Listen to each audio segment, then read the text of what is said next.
Estás escuchando Edubim te invita a leer, una serie de podcast de la editorial universitaria Villa María. En cada capítulo te mantenemos al tanto de nuestras novedades editoriales. Conversamos con autores, editores y actores de la cultura del libro. En este podcast te acercamos mucho más que libros. Te invitamos a formar parte de nuestra editorial.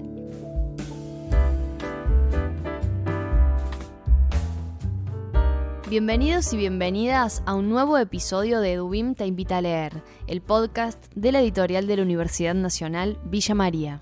En cada episodio, como ya saben, les compartimos nuevos lanzamientos y entrevistas con los protagonistas de nuestros libros.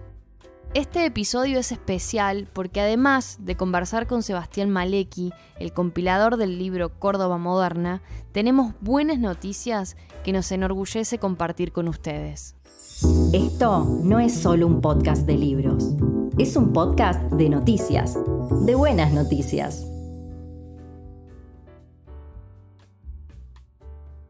En primer lugar, queremos contarles que a partir del 1 de octubre y hasta el 30 de noviembre abrimos la convocatoria cerrada para la presentación de trabajos terminados, tanto individuales como colectivos, para toda la Universidad Nacional de Villa María.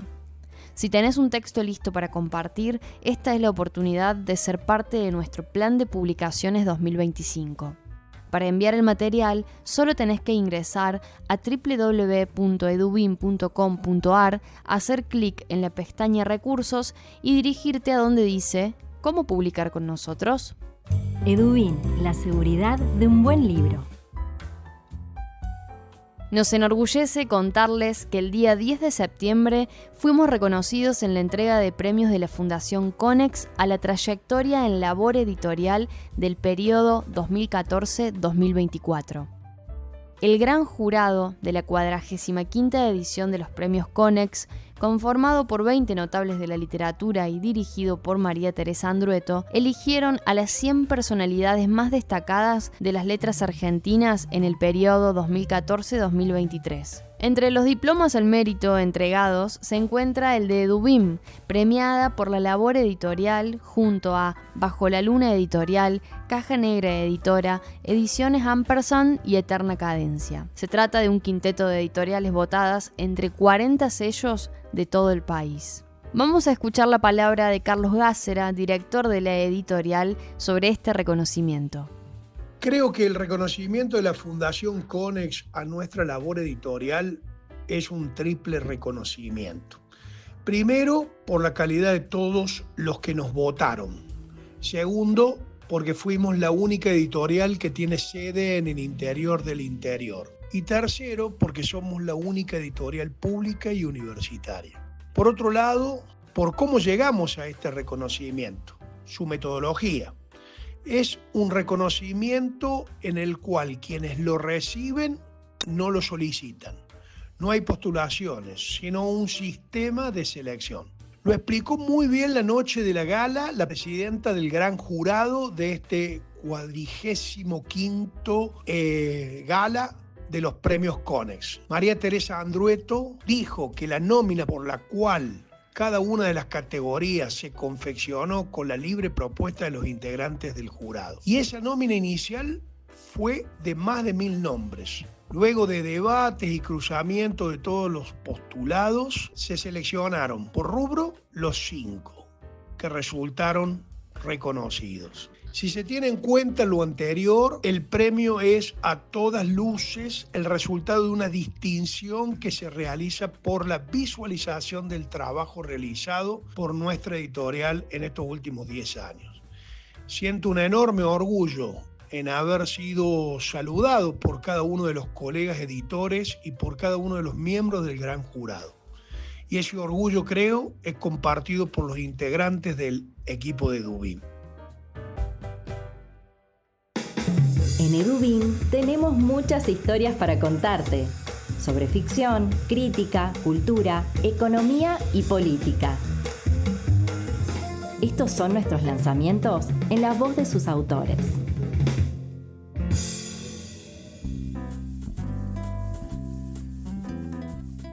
Les presentamos uno de nuestros más recientes lanzamientos editoriales.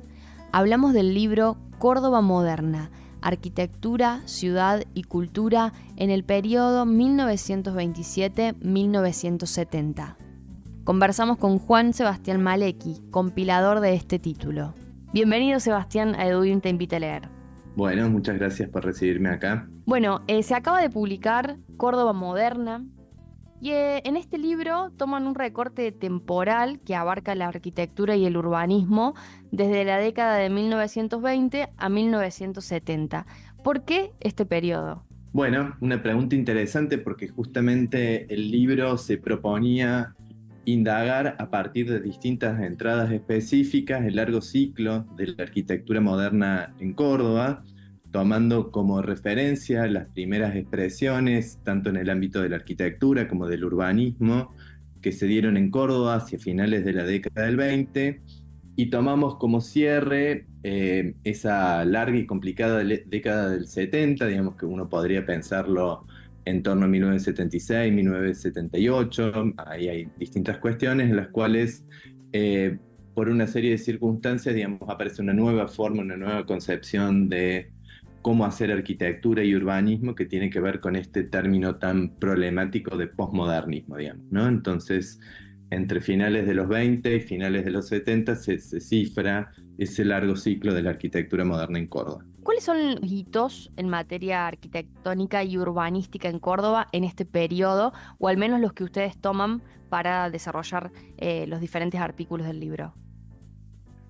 Bueno, el libro está compuesto, como te decía, por distintas entradas que van tomando distintos episodios que permiten justamente iluminar las relaciones entre arquitectura, ciudad, cultura, digamos. Ahí hay un eje estructurador que los capítulos van abordando de distintas maneras que tienen que ver con estas dos nociones tan complejas y problemáticas de modernidad y modernización, ¿no? Y en ese sentido el libro no toma todos los principales acontecimientos arquitectónicos y urbanísticos, pero sin duda toma alguno de ellos, ¿no? En ese sentido, digamos, una primera cuestión es el plan regulador de Carrasco, que se formula en el 26, digamos, y ahí tiene que ver con la incorporación de toda una forma muy novedosa y moderna de pensar a la ciudad como un todo y a partir de ello establecer ciertas líneas de intervención en la ciudad, pensando en la ciudad futura. Después, en los 30 empiezan a aparecer las primeras arquitecturas modernas propiamente en Córdoba, ya sea el edificio de la Sudamericana de Vilar o el edificio producto de un concurso que es la sede de AKIPF, ¿no? Eso en los años 30. Después en los 40 ya empieza, y en los mismos años 30 empieza a haber una serie de arquitecturas estatales que se hacen en clave moderna, digamos, durante la gestión de la gestión radical de Sabatini. Ahí las más conocidas son las escuelas que se crean en los barrios periurbanos. Avanzando en los años 40, digamos, ahí tenemos un conjunto de proyectos que empiezan a ser formulados de distintas reparticiones estatales. Particularmente importante es el momento en el cual aparece el peronismo en Córdoba, digamos, con una gestión muy importante de la ciudad en términos de proyectos e ideas. Digamos, hay una serie de proyectos que no se concretaron, pero son indicadores de las discusiones y del estado de la cultura arquitectónica del momento. Digamos, estos proyectos generados de la Dirección de Arquitectura, bajo la dirección de Carlos Lange, fueron bastante interesantes, digamos, en cómo se proponían formular como una nueva estética arquitectónica.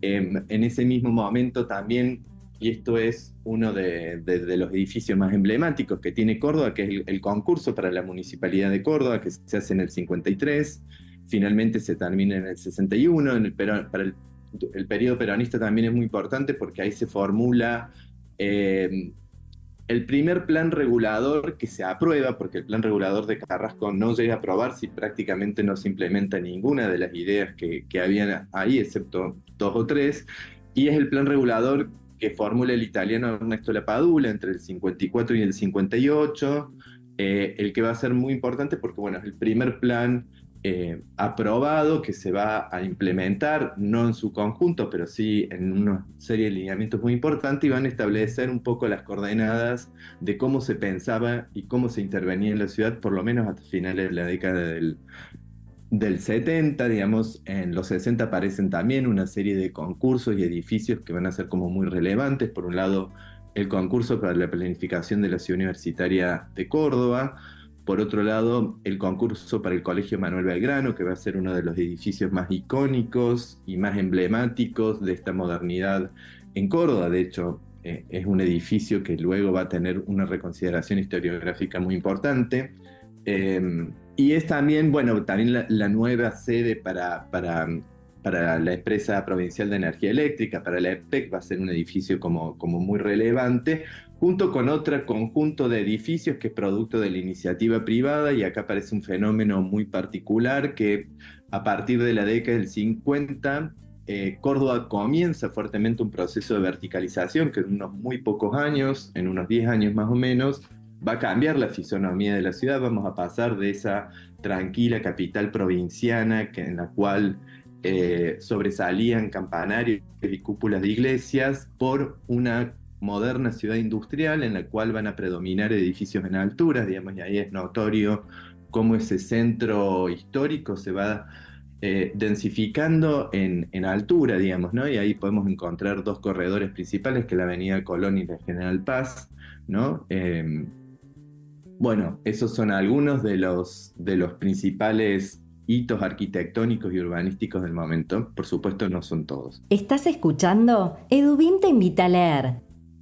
Recién al comienzo mencionabas la tensión o lo problemático y complejo de la noción de modernidad y modernización.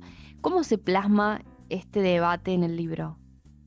La idea era justamente reunir un conjunto de trabajos que ya habían sido publicados juntos a otros trabajos inéditos en un formato libro, pensando que el formato libro le da una unidad y una visibilidad a estos trabajos que de forma aislada no lo tienen. Entonces me parecía importante posicionar esta producción historiográfica no solo en Córdoba, sino a nivel nacional. Y la idea era trabajar con estos distintos artículos en dos instancias colectivas de trabajo. Digamos que se hicieron dos reuniones en las cuales pudimos debatir colectivamente la producción de cada uno, y ahí la consigna era que uno de los ejes con los cuales los distintos trabajos tenían que dialogar era el problema de los conceptos de modernidad y modernización. Digamos, hay toda una biblioteca que nos permite entender que la noción de modernidad no es una noción homogénea, justamente es una noción polisémica, tiene muchos sentidos. Esos sentidos van variando a lo largo de los contextos, a lo largo de la historia, digamos. Entonces la necesidad de historizar el propio término, de entender que distintos grupos sociales y políticos entienden la modernidad de forma muy distinta, digamos, y ahí uno puede trazar distintas genealogías. Digamos. Hay una modernidad católica, hay una modernidad reformista, hay una modernidad socialista, una modernidad liberal, digamos, que tienen puntos en contactos, pero también puntos en conflicto. Y lo mismo ocurre con la noción de modernización, y acá hay que entender además que son dos conceptos nativos. O sea, son dos conceptos que durante todo este periodo están muy presentes en los discursos de los arquitectos, en el discurso público, atraviesan, digamos, todo el debate de la sociedad y de la cultura en ese momento, digamos, ¿no? Es como el gran momento de la ebullición de la modernidad. Entonces la idea era justamente, a través de trabajar en estos casos concretos, poder dar cuenta de esa polisemia, de esa complejidad, de las propias contradicciones que el concepto de modernidad tenía. Entonces nos vamos a encontrar con arquitectos que vienen de una tradición, una genealogía mucho más cercana al catolicismo, a los sectores más tradicionales de la ciudad, pero que de todas formas asumen una arquitectura moderna con un sentido muy específico, y ese es el caso de Lo Celso, por ejemplo. O después también nos vamos a encontrar con arquitectos modernos que no necesariamente vienen de los sectores católicos y tradicionalistas, pero que van a recibir a encargo de órdenes religiosas para construir escuelas que además se hacen en formato, en lenguaje moderno. Y esto a lo mejor en la década del 30 no era posible, porque para los sectores más tradicionalistas la arquitectura moderna aparecía como algo, no sabría cómo catalogarlo, digamos, pero había un cierta rechazo, digamos, a esa estética, digamos, porque entendían que era una estética que no se correspondía con el alma, con la esencia cordobesa, que por lo menos hasta los años 50 estuvo muy asociada al neocolonial, y sin embargo en los 60 ciertos sectores católicos, y uno podría presuponer que son ciertos sectores católicos renovadores, por lo menos, digamos, no van a tener problemas de buscar estos arquitectos modernos para que le hagan estas escuelas modernas que además tienen ideas pedagógicas de alguna forma de avanzado, de renovación. Entonces ahí hay un entrecruzamiento entre el comitente, digamos, estas órdenes religiosas, los debates propiamente arquitectónicos con los debates pedagógicos, digamos, ¿no? Y esos cruces, esos diálogos era lo que nos interesaba reponer, discutir, digamos, en los distintos capítulos, cada uno con su temática. La arquitectura y el urbanismo como disciplina, ¿se corresponde con esta época que ustedes abordan en el libro? Me refiero a la consolidación de la arquitectura y el urbanismo como una disciplina autónoma. Bueno, también otra pregunta muy relevante, porque efectivamente, digo, hay que entender que estas disciplinas son siempre campos en construcción, digamos, ¿no?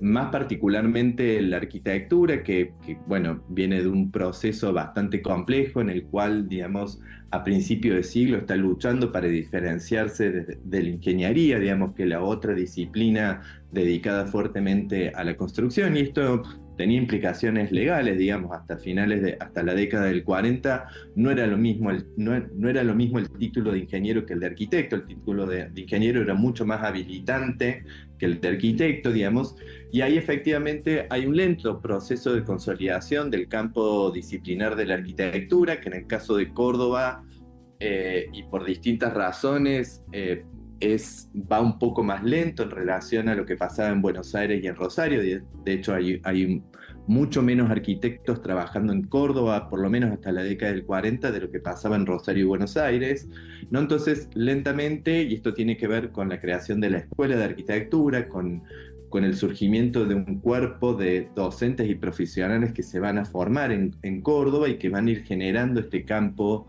disciplinar de la arquitectura en Córdoba, que tiene sus especificidades y que uno podría decir que efectivamente para los años 40 ese campo ya está consolidado, y de ahí en adelante lo que vamos a ver es una complejización del campo, ¿no? En el cual empiezan a aparecer distintas posiciones, distintos intereses, eso va generando debates, confrontaciones, etcétera, digamos, ¿no?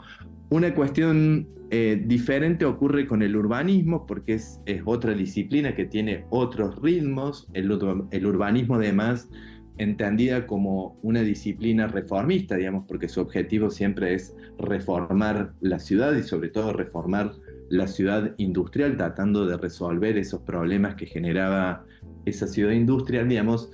Tanto en Argentina como en Córdoba va a tener una inserción y una consolidación mucho más errática o problemática, es decir, mucho más lento, porque en buena medida además el urbanismo es una disciplina en disputa. Hay distintos saberes que se están disputando el urbanismo como ciencia de intervención en la ciudad, o sea, no es solamente la arquitectura, es la ingeniería, el higienismo, distintos saberes que están disputando eso. Ahí es interesante ver que desde los años 30 hasta los 50, digamos, la arquitectura va a reclamar la primacía, digamos, sobre el urbanismo, y en buena medida van a ser los arquitectos los que se queden con las principales desarrollos del campo, para decirlo de alguna forma, ¿no? Y a partir de los 50, por los propios debates dentro del urbanismo, vamos a ver que hay una serie de transformaciones. En esos años empieza a pasarse de la noción del urbanismo a la planificación, y esto supone cuestionar la primacía de los arquitectos en el desarrollo del urbanismo y la reincorporación o la incorporación programáticamente de las ciencias sociales como un elemento fundamental para la planificación, digamos, ¿no? Lo cual vuelve a poner en disputa la primacía de los arquitectos y vuelve a colocar al urbanismo, digamos, como un saber en disputa.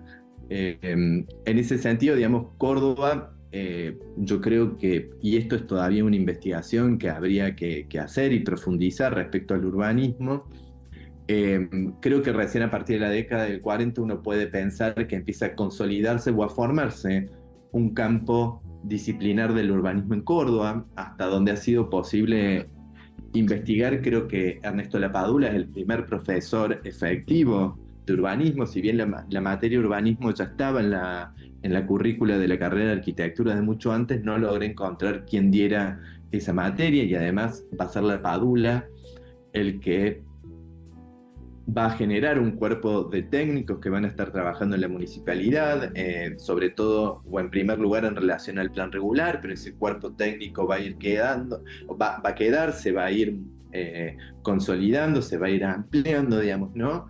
Y va a empezar a generar sus propias dinámicas, y ahí vemos distintas reparticiones a lo largo del tiempo, o sea, es la misma repartición con distintas denominaciones que se van a ir consolidando en la municipalidad como un espacio específico y autónomo, ¿no? Y eso da cuenta un poco de este proceso de consolidación. Bueno, Sebastián, por último quería preguntarte cuáles son las expectativas con el libro, qué buscan aportar con esta publicación.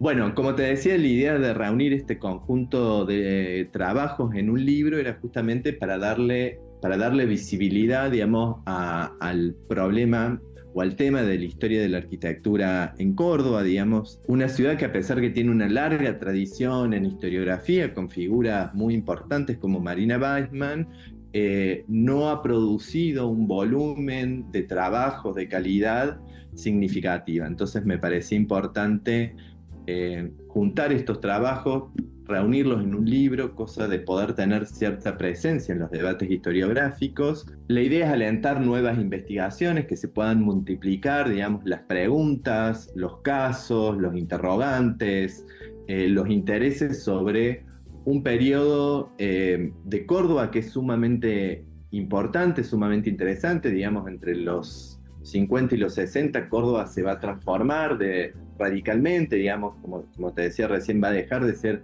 esa tranquila ciudad, esa tranquila capital provinciana para convertirse en una ciudad moderna e industrial, ¿no? Y en ese proceso de transformación, la cultura arquitectónica va a tener un papel muy importante, no solamente por algunos proyectos que va a llevar adelante y que van a ir transformando el paisaje urbano, sino también a través de la propia figura y de la propia herramienta del plan regulador, que va a ir interviniendo en la ciudad, va a pensar cuál es esa ciudad futura que queremos, pero también porque la arquitectura va a ofrecer una serie de imágenes y de sentidos muy específicos a esa idea de modernidad, modernización, digamos, de espacio público, etc.